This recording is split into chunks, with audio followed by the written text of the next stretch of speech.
Hello and welcome. Tonight, we step softly into a world of stone and silence, a world where the past lingers in cold walls and flickering torches.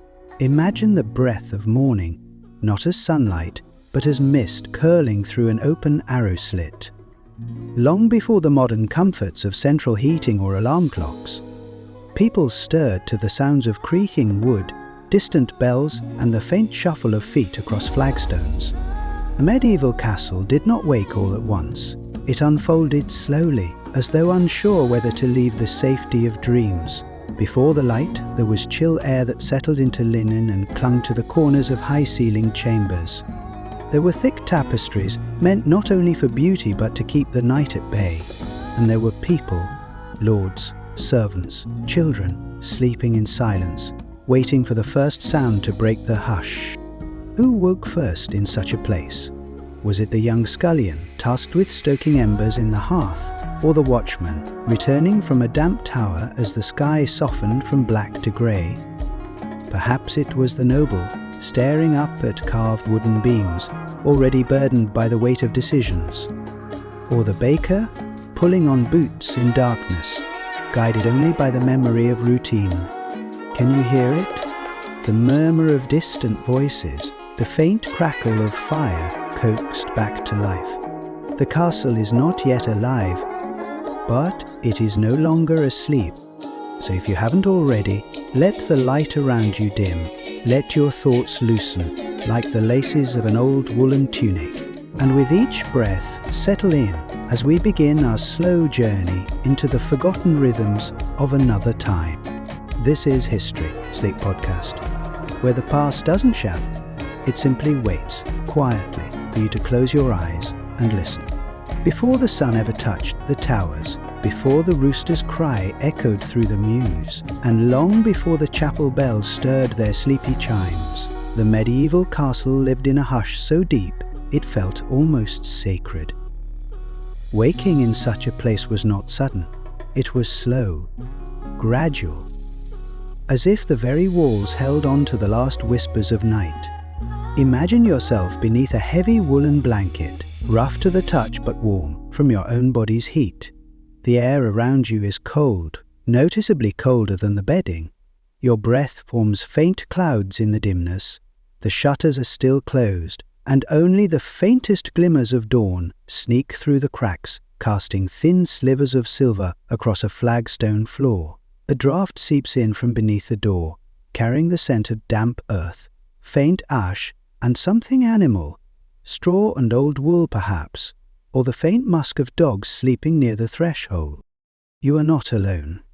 In most chambers, few slept entirely in solitude. A lady's maid curled on a small pallet in the corner.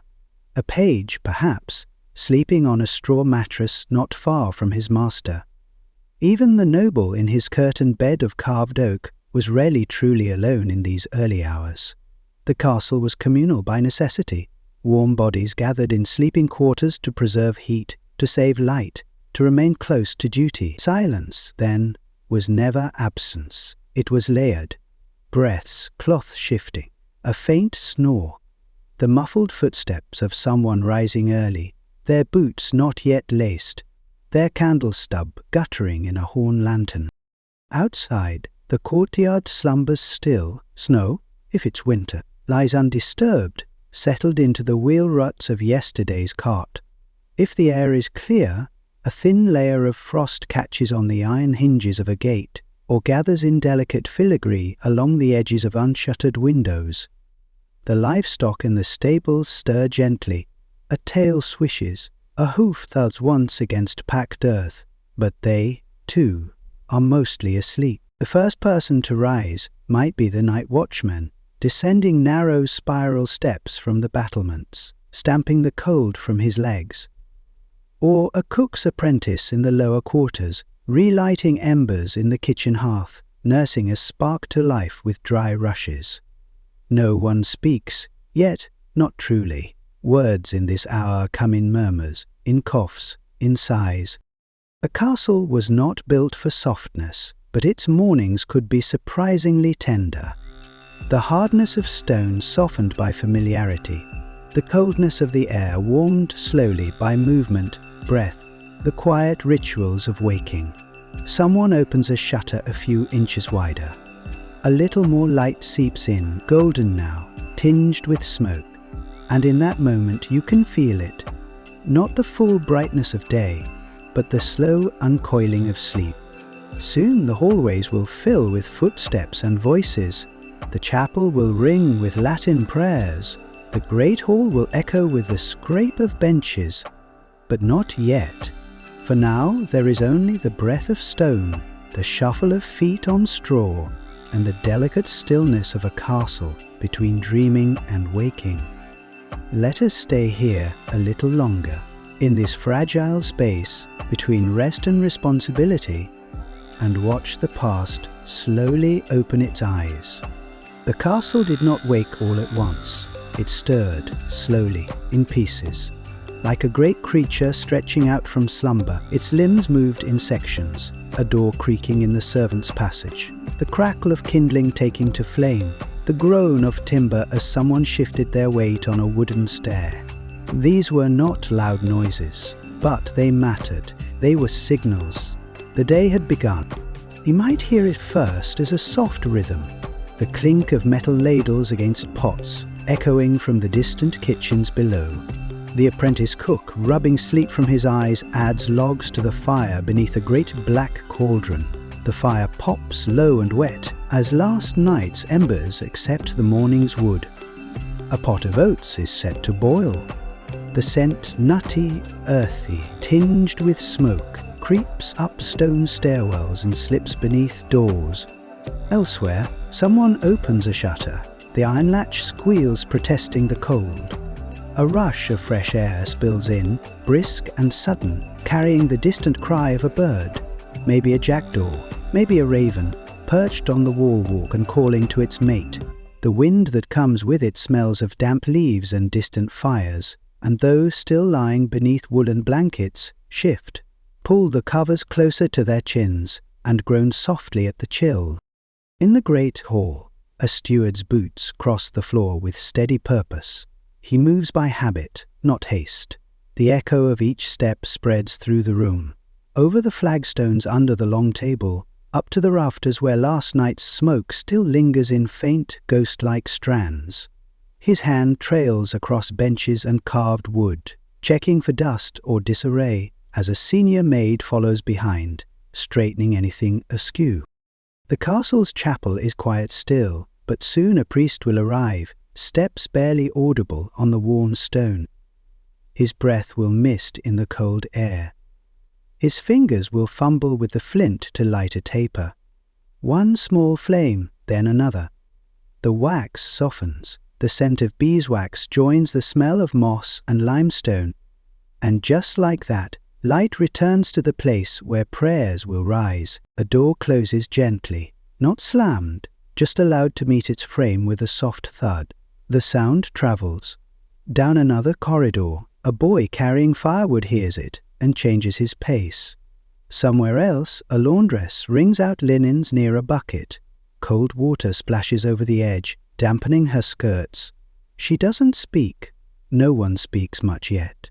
Words feel too large for this hour. Instead, there are nods, arpses, a soft clearing of the throat. And in the nursery, if the castle is home to young ones, there is laughter. Just the smallest sound, maybe only a giggle. A child has woken early and kicked off their blanket. Their nursemaid hums a lullaby in reverse, hoping to coax them back beneath the covers for just a few minutes more. The lullaby drifts upward, through the heavy beams and tapestries, out into the day. Even the animals have begun their part in the quiet pageant of morning. In the stables, hooves clatter softly against wooden boards. A stable hand murmurs to a restless gelding offering grain and scratching behind the ears. Dogs stretch, yawn, and curl back into balls on rush-covered floors, tails thumping lazily. There is no single bell that announces the castle's awakening. No chorus, no grand trumpet, only these scattered signals, soft and steady, like threads being drawn slowly through a loom. Together they create something whole, the slow, tender weaving of a waking world. This rhythm, the footsteps, the flint, the hushed voices, has played out thousands of times before. Different castles, different seasons, but always this gentle layering of life onto the silence of stone. And now the castle breathes fully. The hush is still there, but behind it, beneath it, is the warmth of motion, of work beginning, of lives unfolding in small, deliberate steps. Let's walk a little further now, into this world as it opens. Let's follow the light as it softens the edges of stone walls and spills onto wooden floors. There is more to see. The morning is still new. The moment between sleep and waking in a medieval castle was not a leap, but a slow, reluctant drift. There were no alarms, no morning broadcasts, no ticking clocks. The call to rise came from the chill itself, a soft, unrelenting invitation that slipped through every crack in the stone walls and curled around the blankets like a quiet tide.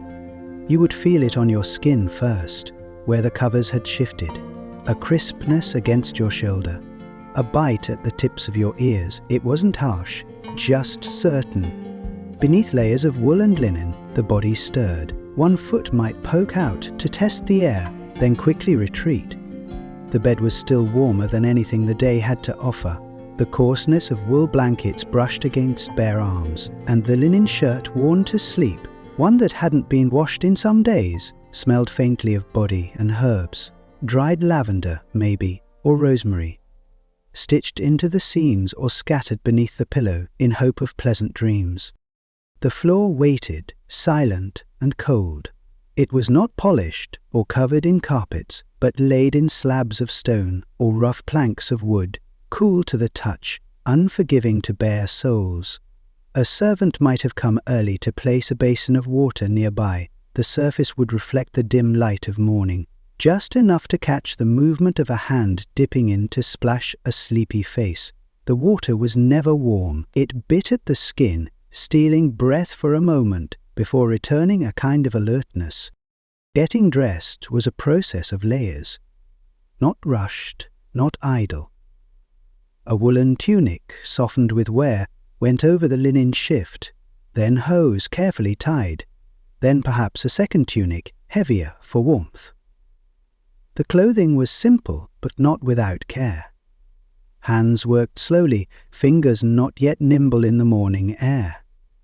A belt found its way around the waist, a cloth cap onto the head. For many, the act of dressing was done in near silence, broken only by the creak of joints or the shuffle of cloth against skin. In rooms where families shared sleeping spaces, where servants dozed on pallets near the hearth, or children curled like kittens beside their parents, rising was communal. One person's staring became everyone's. A cough, a yawn, the sound of someone sitting upright and stretching. The scent of the night lingered, the smoky breath of the fire, now low to embers, the dampness of stored rushes, the close warmth of bodies that had shared the same space for hours.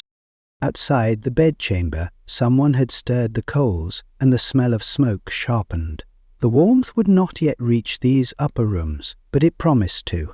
A promise of heat was enough to encourage motion. Someone opened a small, shuttered window to let out the must of the night. The air that rushed in carried with it not only cold, but birdsong, distant and faint, as if still reluctant to announce itself fully. Not everyone rose with grace. Some mumbled, their voices rough with sleep. Others sat hunched for a while, elbows on knees, hands covering their faces as they tried to summon the will to move.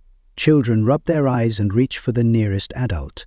A father might lift one child and carry them toward the fire, wrapping them in a cloak. A mother might comb fingers gently through tangled hair, whispering a morning song under her breath. Sometimes there were prayers. Soft memorized phrases spoken aloud or whispered silently, thanks for another day, a plea for strength, a hope for warmth, a ward against bad fortune.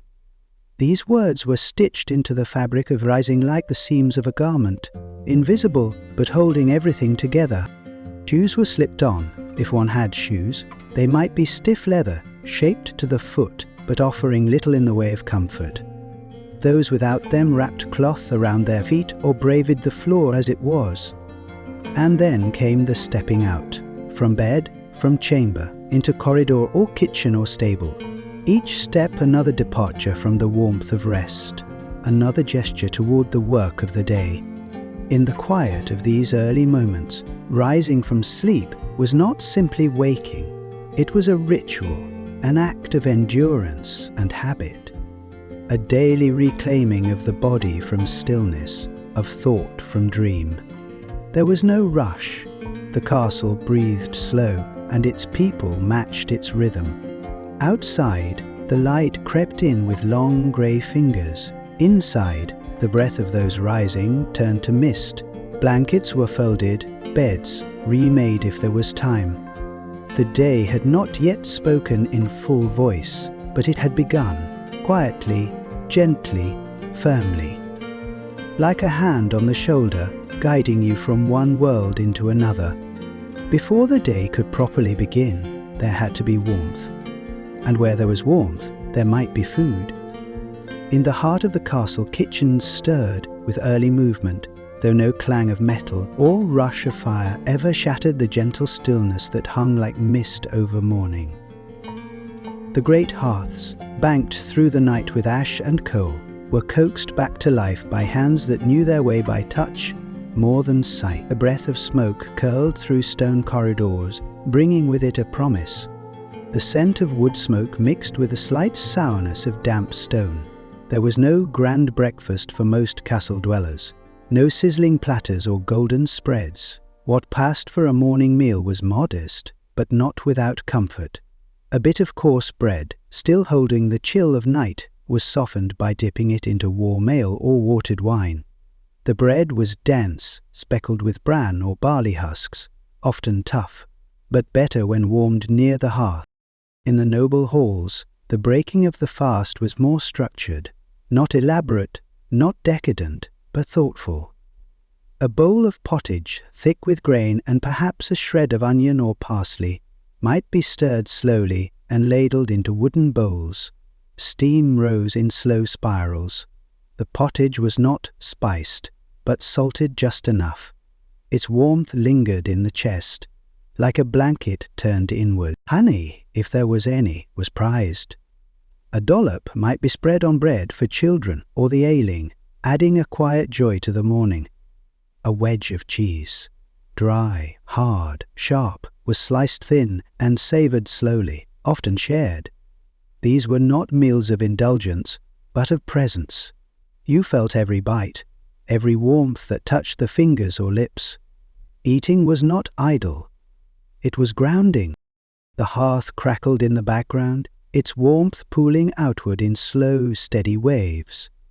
A servant tending the fire adjusted the logs with an iron poker, each movement measured and practiced. Sparks fluttered upward into the hood of the chimney, vanishing like tiny stars. The air remained cool despite the fire. Only a few steps away, stone walls breathed out the coldness of centuries. People stood close to the flames, palms extended, backs hunched slightly, as they took in what little heat could be drawn. Conversations were hushed, if spoken at all. Words in the morning felt heavier, closer to prayer than chatter. In the smaller chambers and servants' quarters, breakfast might be taken while standing, a quick cup of warmed cider or ale, a bite of yesterday's crust, a handful of dried peas or beans, chewed slowly in the quiet. There was little ceremony here, but still a kind of reverence, not to the food, but to the stillness. The morning hours belonged to the castle itself, and its people moved through them gently. The young might gather near the kitchens, drawn to the warmth like birds to the sun. A kitchen maid might hand off a scrap of bread, or offer a spoonful of broth to a child with sleepy eyes and tangled hair. There were no alarms, no clocks, only rhythms of breath, a footstep, of fire. A dog stretched and settled near the hearth, its fur warmed by the embers. A cat wound itself through the legs of a stool. Outside the narrow windows the light was sharpening, grey becoming silver, shadow giving way to the first pale hue of day. And yet inside the castle clung to its hush. Even for the noble family, breakfast was a private moment. The lord and lady might sit near a brazier in their chamber, speaking little, dipping bread into a shared bowl, the steam rising between them like fog on the river. The food was simple, yes, but it was the ceremony of warmth, of being together in silence, that gave it its weight. In this world, hunger wasn't just the absence of food, it was the coldness in the bones, the heaviness of waking, and breakfast, even the most humble one, was resistance. A reclaiming of energy, a whispered promise that the body would carry on. Sometimes a priest or monk might pass through, murmuring a morning blessing. The words blended with the sounds of chewing, the scrape of spoon against bowl, the shifting of logs. Everything was low, grounded, steady. The meal did not rouse the day, it smoothed its way in, like warm water over stone. There was no rush to finish, and yet no lingering either. The fire had work to do. The hands that warmed themselves would soon be carrying tools, writing letters, milking animals, repairing walls. The body was fed, not for leisure, but for labour. And so one rose again, slightly fuller, slightly warmer, ready to meet whatever came next. As outside, the castle walls began to echo with footsteps. Inside, bowls were stacked, cloths folded. A final sip, a final rub of hands over fire, and the morning meal, humble and brief, faded into the background, just as the dream of sleep had only an hour before. As the first meal of the day gave way to the earliest tasks, the sounds of the castle began to rise, not suddenly but gradually, like a tide swelling over a quiet shore. The stillness of the dawn, once so complete it felt like breath held in stone, gave way to the rustling of linens, the soft scuff of boots on flagstone, and the distant clink of metal against metal.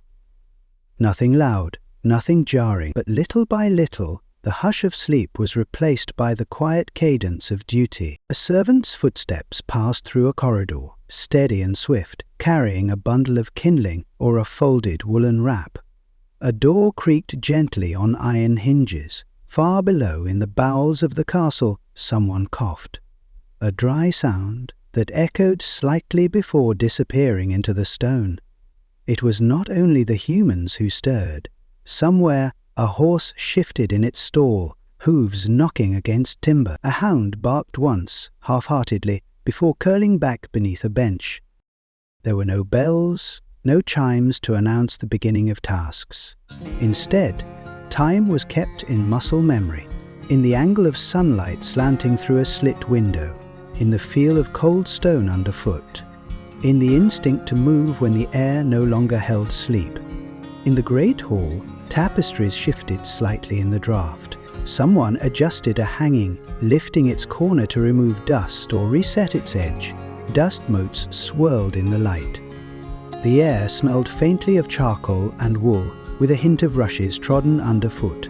Tasks began without conversation. In many parts of the castle, the work of morning was done in silence, not by command but by rhythm. A chambermaid smoothed linen sheets in a noble's room, lifting them with practiced grace.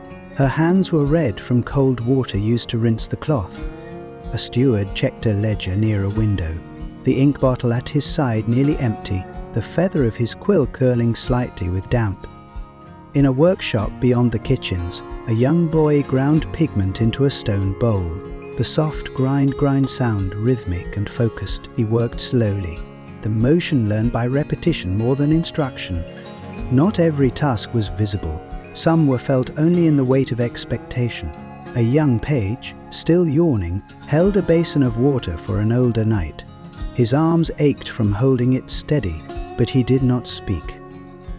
The knight did not thank him, but nodded once, which was enough. Down a narrow stair, torches were relit with slow care. Their flames flickered and hissed, casting soft light over damp walls. A woman swept the floor near the chapel, her broom whispering against stone. She moved slowly, as though her motions were a kind of devotion. Outside in the courtyard, stable hands murmured to the horses as they prepared them for the day's needs. Not a hunt perhaps, but a trip to a nearby estate or a procession for visiting dignitaries. Bits clinked, saddles creaked, breath steamed into the morning air. The rhythm of brushing coats and securing straps was quiet and constant. Inside again, a tailor unrolled cloth near the solar window, letting the light guide his stitches. His fingers were nimble despite the cold. A warm rock, heated from the hearth, sat in a basket nearby, tucked under wool to keep his hands from stiffening. He hummed very softly, not a tune, but a sound like memory as he worked. Throughout the castle, the sounds of duty threaded through the halls like soft-spun wool. No one shouted. Instructions, if needed, were given with a glance, a nod, or a few spare words. There was dignity in the quiet, not solemnity, but reverence for the day's beginning. Even the noble family moved with a kind of gentleness in the morning hours. A lady passed through a gallery, trailing a fur-lined cloak. Her maid followed at a respectful distance, holding a carved comb. The lady did not speak. Her thoughts remained with dreams not yet forgotten, her steps measured by memory more than haste. A boy read from a scroll in a sunlit corner, the Latin words soft on his tongue, mispronounced but earnest. A tutor watched, but corrected nothing yet. It was enough that the day had begun with effort. In the kitchens, bread was needed for the midday meal, and a pot of onions began to simmer. The scents of morning, ash, wool, rushes, were joined now by those of food and flame. And still, the castle did not fully waken noise. It simply rose into motion, like a great beast stretching before the hunt. The silence was not empty. It was inhabited by duty, by history, by breath. And those within the castle understood that to disturb it too soon would be to break something sacred. In these hours, the castle was neither asleep nor fully awake. It existed in a space between, where thoughts were still soft, and every task was a whisper. Though the sun had risen, its rays often struggled to reach deep within the stone bones of the castle. Light touched the outer walls, softened the angles of towers and ramparts, but inside the chill lingered. In certain places it never fully left. The corridors, thick with shadow, even at midday, held a constant coolness, as if they remembered winter long after it had passed. And so warmth had to be summoned, not only from the hearths, but from the ingenuity and quiet rituals of those who lived within. In the main hall, the great hearth crackled gently. Logs of oak and ash glowed with deep orange cores, and above them soot blackened the stone arch that framed the fire. It wasn't a roaring blaze. That would come only when guests arrived or festivities called for grandeur. In these everyday hours, the fire was steady and humble, enough to warm the hands and dry the hems of damp cloaks. Around it, wooden benches were placed in a semicircle. Coarse heated pelts, coarse and soft in turns, were spread across the seats, sheepskin and sometimes wolf. A pair of old slippers rested by the hearth, their leather wrinkled and dark with soot. No one claimed them, but all used them in turn. The warmth here was shared. A stable boy, hands still red from water buckets, crouched near the fire with palms outstretched. He said nothing. A cook sat beside him, eyes closed for a moment, letting the heat soothe her back. Between them, silence reigned, not from distance, but from comfort. Further into the castle, warmth came in subtler ways. Wool was everywhere, cloaks, tunics, bed coverings, even the cords that bound scrolls or closed pouches. It was thick and scratchy at times, but dependable. In the sleeping quarters, feather-stuffed mattresses held body heat long into the morning. Over them lay layers of spun wool, stitched with care and lined with fox or rabbit fur where possible. Children were often wrapped in cloaks too large for them, trailing hems like shadows on the stone. Their cheeks were pink from cold and the effort of running. In winter months, warm stones, heated near the kitchen hearth, were wrapped in linen and placed beneath bed covers. They held heat like memory, fading slowly through the night. The use of fire was deliberate. Candles made of tallow or beeswax were precious. Some were thin as a child's finger, others thick and slow burning. They were lit with reverence, often just one or two at a time. In private rooms, sconces reflected their light against the damp stone, doubling the warmth in flicker and glow. But it was not only the firelight that warmed the castle. Movement brought heat. Tasks were not idle. A maid polishing wood with oil felt the warmth build in her limbs. A guard walking the ramparts, his breath visible in the morning air, returned with the blood warm in his chest. A seamstress, seated by a window, stitched quickly, a small basin of warm pebbles beneath her chair to keep her toes from numbing. And when all else failed, people turned to one another. Blankets were shared, children piled close to their elders on benches. Two guards leaned shoulder to shoulder at the watchpost, not speaking, but grateful. In the kitchens, steam from boiling pots curled around the room like a shawl. Flour dusted sleeves and cheeks. Laughter was not frequent, but when it came, it felt like a spark. Some families placed rush mats along the floor, woven tight to keep the chill from rising through the soles. Others hung curtains across narrow doorways. Linen or wool, not to close a space fully, but to slow the passage of cold air, to whisper comfort into corners. Even the animals knew where to find warmth. Cats nestled in the straw near the oven. Dogs curled beside cloaks just taken off. In a quiet alcove, an elderly hound rested its head on a fur-lined boot, sighing as if it too was grateful for the day's gentleness. The warmth in the castle was never complete. It was a borrowed comfort, drawn from effort and memory and kindness. It was not the kind of warmth that demanded to be noticed, no great flames, no extravagant gestures. Instead, it existed in layers, in the fold of a sleeve, the puff of breath, the slow fading of fire's glow, and always the castle returned to flicker and shadow. As dusk neared, torches were lit with care. Each flame was a small sun in the stone dimness, dancing gently against the walls. Shadows gathered again, but they did not press too close. The warmth lingered in pockets, like stories, like the hush before sleep. Before light came fully, before windows glowed or hearths stirred awake, there were sounds that arrived first, delicate, quiet indicators that the day inside a castle had begun to turn. Not every castle began with a trumpet or call. In truth, most mornings unfolded slowly, their rhythm dictated by softer cues, like the murmur of a stable hand's breath, or the faint rustle of woolen blankets as someone shifted in sleep. Somewhere deep in the structure, a wooden door creaked open on its hinge. Just once, a servant began their first task, perhaps fetching water from the well, or tending to the ashes left from last night's fire. The bucket's soft clang echoed down the corridor like a bell, trying not to wake anyone. Then came the birds. Crows and doves, finches and wrens, each had their own call and place.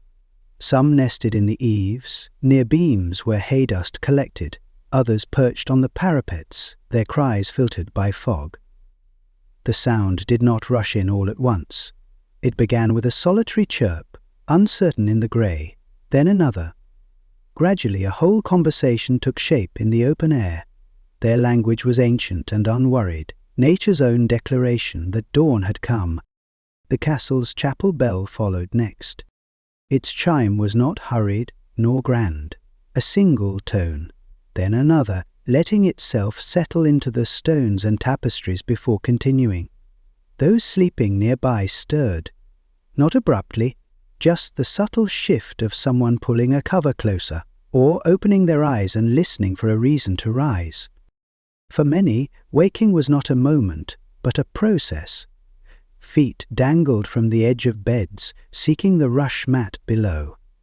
Linen whispered as arms reached for tunics, still soft from the warmth of sleep.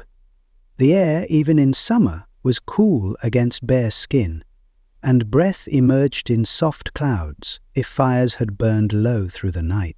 In the kitchens, a fire snapped. That first true sound of intention, not loud, but meaningful. A pot set upon the iron hook, the low scrape of a ladle against a clay bowl. An oven door opened with a low groan, the scent of yesterday's bread still lingering. Someone yawned, deeply, and it echoed as if it belonged to the walls themselves. In the stables, hooves shifted in hay. A sleepy horse snorted, its breath visible in the coolness, and a muffled clop of movement signalled a new cycle of care. Ropes creaked, buckets splashed, and a wooden gate clicked gently shut. These were not disturbances. They were the lullaby of daybreak. One of the castle children, still young enough to wear sleep as a second skin, padded barefoot across the corridor. Her steps were so light they barely registered, except to the old hound, who opened one eye and watched her pass, then closed it again with the trust of one who knew he was not needed just yet. Voices joined slowly. Not conversation, not yet, but fragments. A murmur in the hallway, a greeting at the bread table. The sigh of a woman braiding her hair as she stood in front of a frost-kissed window. Someone hummed as they poured water into a basin. A page muttered lines he had practiced the day before. It all blended. A music of the mundane, composed without thought, played every morning anew. And above all, behind it all, was silence. Not emptiness, but presence. A silence that wrapped the castle in soft layers, in anticipation, in memory. Not everything needed to be spoken, and not everything heard needed to be answered. Even the dogs seemed to understand. They waited near doorways or by firesides, watching the quiet stirrings of their humans, knowing instinctively the rhythm of each waking. A wag of the tail, a stretch, a slow rise to all fours. Then the sound of claws ticking on stone, a sound familiar as heartbeat in this place.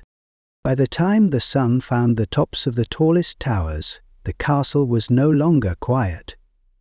But neither was it loud.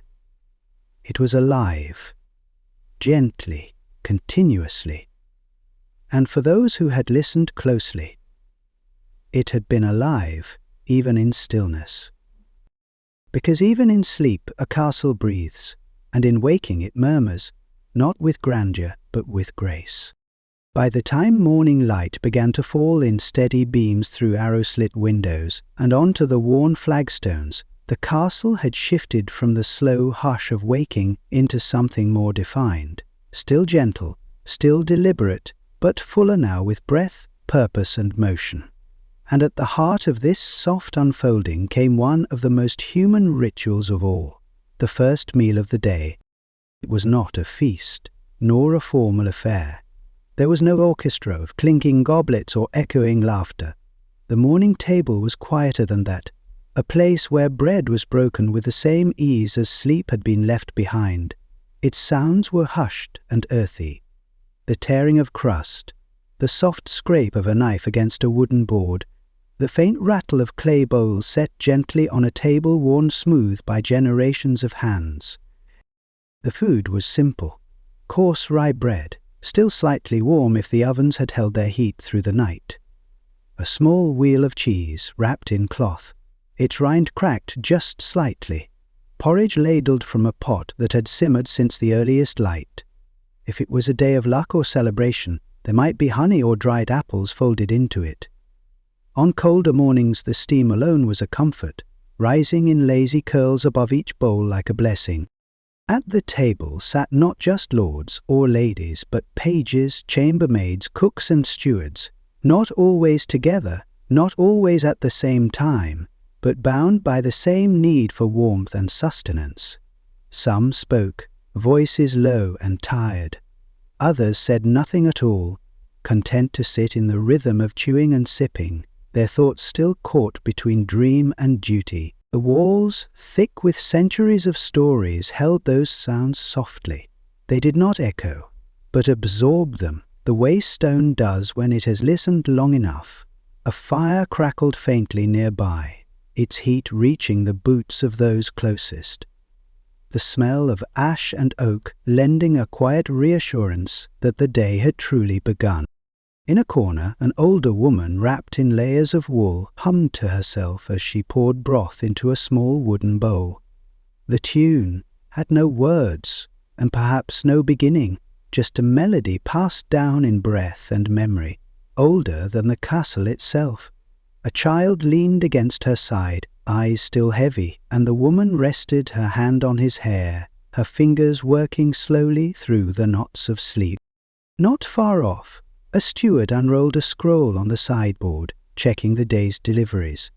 His finger traced each line slowly, lips barely moving, while a young page leaned on one elbow, eating with the other hand, trying to remember if today was the day he was to ride out or scrub armor. He wasn't sure yet, and for now, the warmth of the bowl was enough. Outside the window the world was still blue and grey with mist. The drawbridge had not yet lowered. The village beyond still stirred in its own rhythm. But inside the castle, life had gathered in the kitchens and dining alcoves. Not with noise, but with presence. Feet shifting under benches, spoons clinking, steam rising. And all of it gentle. These meals weren't written in the great histories. No one chronicled who ate the last crust or who shared a quiet joke over the pot of oats. But they were real and deeply human, moments where the stone walls did not seem so cold, and the distance between status and station narrowed over bread and broth. In time, plates would be cleared, duties would begin, armor would be strapped on, letters written, floors swept. But for a brief window, the castle existed not as fortress or symbol, but as home. A place where warmth rose not just from hearths, but from shared food, shared silence, and the shared rhythm of beginning again. And as the day stretched outward, and voices grew louder, and feet moved faster, the memory of that meal lingered, in the taste of rye on the tongue, in the smell of ash on wool, in the warmth that stayed behind long after the fire dimmed. Though now the castle sleeps again. Its torches have long been extinguished. The great hall has emptied. The kitchens are quiet. Only the memory of footsteps remains, echoing faintly down corridors where cold stone meets fading firelight. We've wandered softly through those morning hours, through linens folded back and eyes just opening, through whispered prayers and shared bread. We've traced the hush of awakening, from the low rustle of woolen blankets to the silent lifting of iron latches. We've lingered in alcoves, where steam rose from porridge, where old songs drifted from tired mouths, where dawn lit the edge of a chamber's wall just enough to mark the hour. And, perhaps, in listening, you felt something familiar, not in the customs or the clothing, but in the quiet, in the way that waking always carries the same delicate weight, no matter the century. The stillness before the world returns. Because history is not only made in battlefields or thrones, but in the fragile, unnoticed spaces, the groggy reach for warmth, the sigh before standing, the slow breath that greets the morning. This too was the past. This too was real.